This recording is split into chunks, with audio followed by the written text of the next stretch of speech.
Hi there, and welcome to Ian's Engage channel. I'm Ian. In this video, I'm going to review the Farish BR Standard Class 5MT steam locomotive that was introduced as part of Bachmann's Summer 2023 announcements. The Loco comes in a variety of liveries, including black or green with early or late BR crest emblems, and is available with several different running numbers. The model also has DCC ready and sound fitted options available. The British Rail Standard Class 5MTs are a 460 configuration of steam locomotive that were built in the 1950s. They're a development of the LMS Stanier Class 5 locomotives, which are more commonly known as Black 5s. Black 5s were one of the most prolific and successful steam locomotives ever built, with 842 being manufactured over a 17-year period between 1934 and 1951. The standard 5MT locos were based on the LMS Black 5 designs but incorporated modern-day technology, making them more powerful, more reliable and easier to maintain. There were eventually 172 standard Class 5MTs built between 1951 and 1957 at BR's Derby and Doncaster works. The locos were very versatile, and their duties ranged from fast passenger services to slow freight operations. The final loco was withdrawn from service in August 1968. Out of the 172 that were built, only 5 of the class have made it into preservation. The model comes in the usual Farish Loco packaging.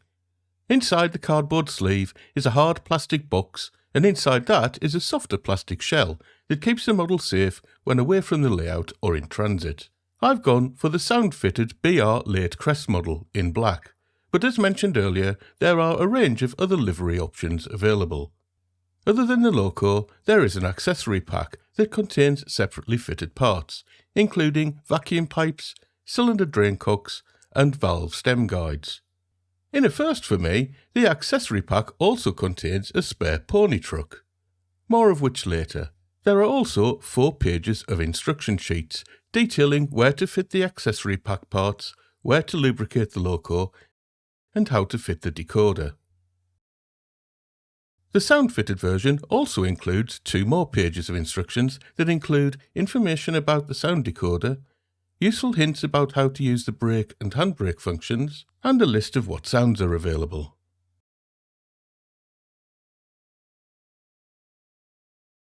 The Loco is fitted with a coreless motor, features a Next 18 decoder socket, and has pickups on the driving wheels of the Loco as well as all of the tender wheels. My sound-fitted version is fitted with a Zimo sound decoder and an 8-ohm speaker, but I think even the non-sound fitted versions are fitted with a speaker, which makes it easy to upgrade a DCC ready version by fitting a sound decoder of your choice. The Loco has a good selection of sounds, and I'll demonstrate a few now. The chuff sounds are excellent and synchronise with the speed of the Loco whilst running.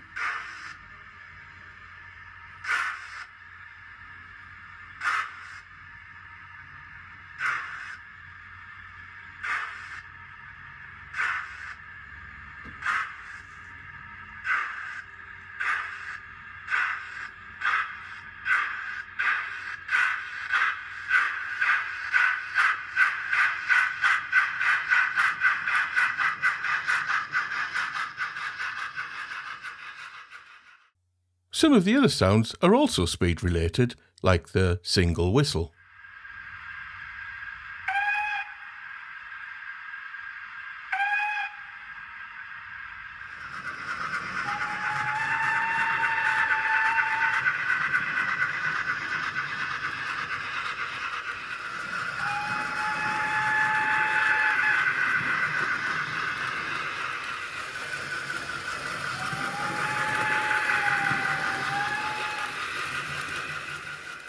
Here are a small selection of the other sounds that are available.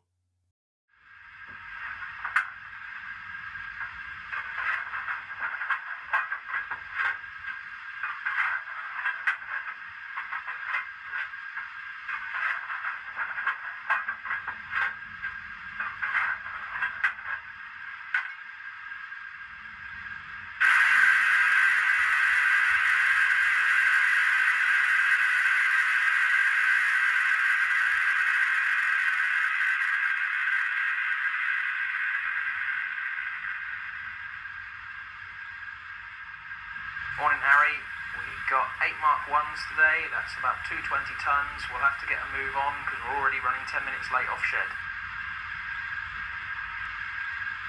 Put the handbrake on.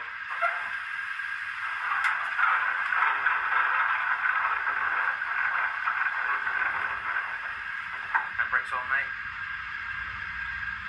That's an all clear from the guard. While the sounds are impressive, unfortunately, the model doesn't have any lighting, which is a shame. For instance, it would have been nice to have a working lamp on the front buffer beam, or at the rear of the tender.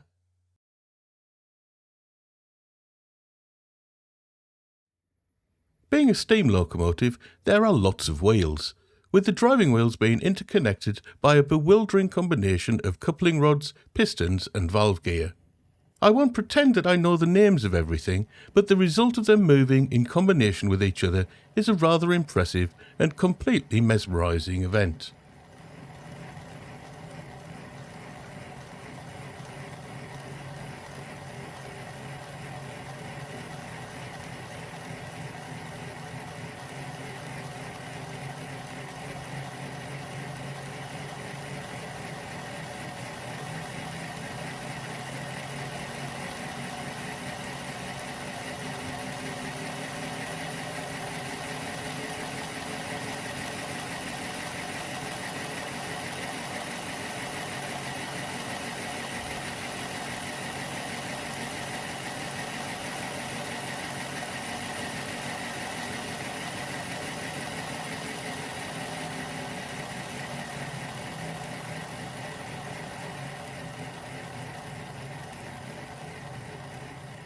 Now, as already mentioned, the model comes with 2 pony trucks.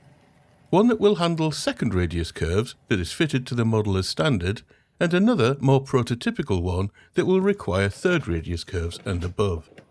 Whichever one you have fitted, you'll definitely need some sort of re-railer to get the loco onto the track successfully. There's just so many wheels. Other than the wheels, there are plenty of other fine details to admire. While some of these details are moulded, there are plenty that are separately fitted, like pipes, rails, whistles and valves. All of these parts have been well applied, and there are no visible glue marks on the loco at all. The smoke box door is nicely modelled, as is the main body of the loco in general. It's difficult to see onto the footplate, but there is detail in there if you want to take a closer look. Transfers have been well applied around the loco. The running numbers are crisp. The tiny warning notices and other small notices around the loco and tender are also nicely done. The lining detail on both the loco cab and tender is extremely fine and looks great. The BR Late Crest logo on the tender is also well defined and bears up to close scrutiny. Staying with the tender, the axle boxes have been picked out in yellow, and the rear of the tender features stepladders leading to the coal bunker. The coal itself is a removable module that is weighted, which helps with traction. Being removable though, it gives the opportunity to replace it with rail coal should you want to. Overall, the transfers and paintwork have been very well applied. There are no visible glue marks and no overspray has been left on the model and, more importantly, the model's wheels. I have to say that the details of this model are quite exceptional, even to the point where I've been worried about handling the loco. So far so good though, as with conscientious treatment the model details have proved to be quite robust and nothing has fallen off. Yet.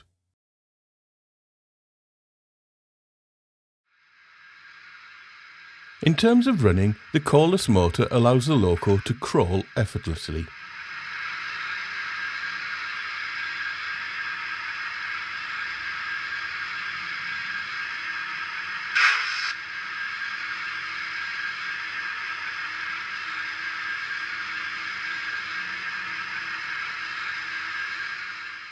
The motor, which is located in the body of the loco, propels it through the speed ranges to a healthy top speed.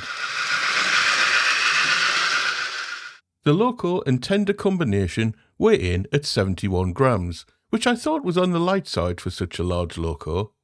However, the loco has some excellent pulling power and is undoubtedly helped out by the traction tyres fitted to the rear driving wheels. Here you see it effortlessly pulling a rake of 6 Graham Farish Mark 1 blood and custard coaches around my test track, which has tight second radius curves and 3% inclines.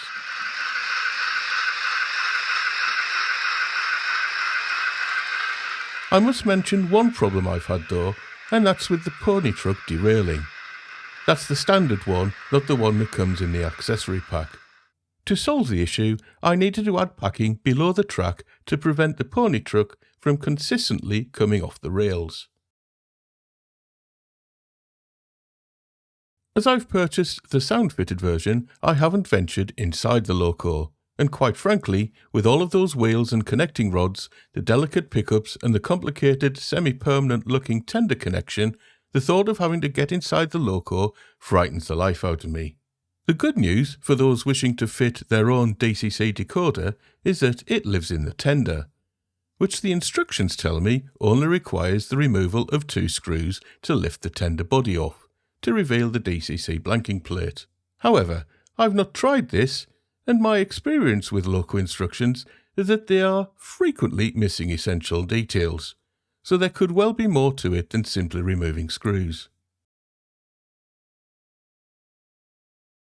I purchased my model last year from Rails of Sheffield and paid £237.95 for the sound-fitted version of the model, which is the price they're still going for at Rails at time of review.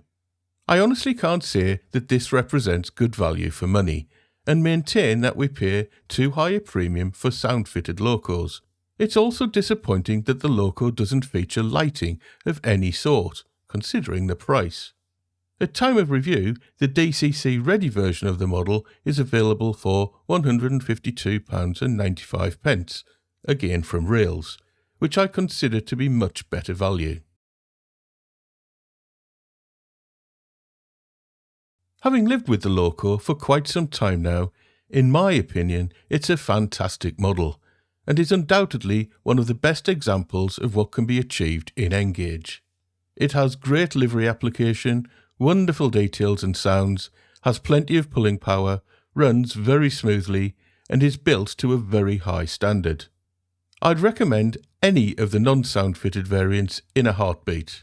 I also wouldn't argue too strongly if you wanted to splash the cash to get the version fitted with sound, as despite the price, the sounds really make the running experience so much more immersive.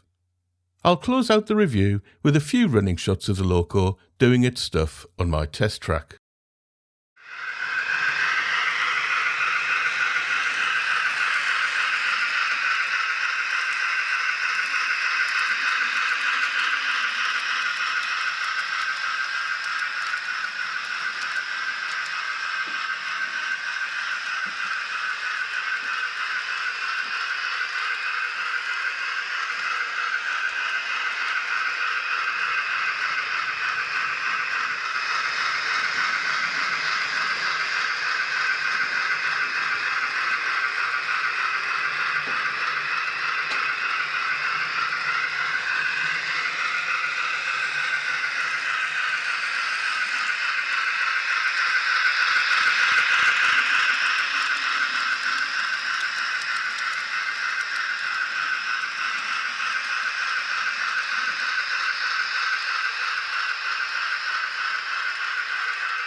Okay, so that's about it for this review. Do you have one of these locos? If so, what are your experiences with it? Are you in awe of what can be achieved in this scale, or is there just too much detail to worry about when handling the model?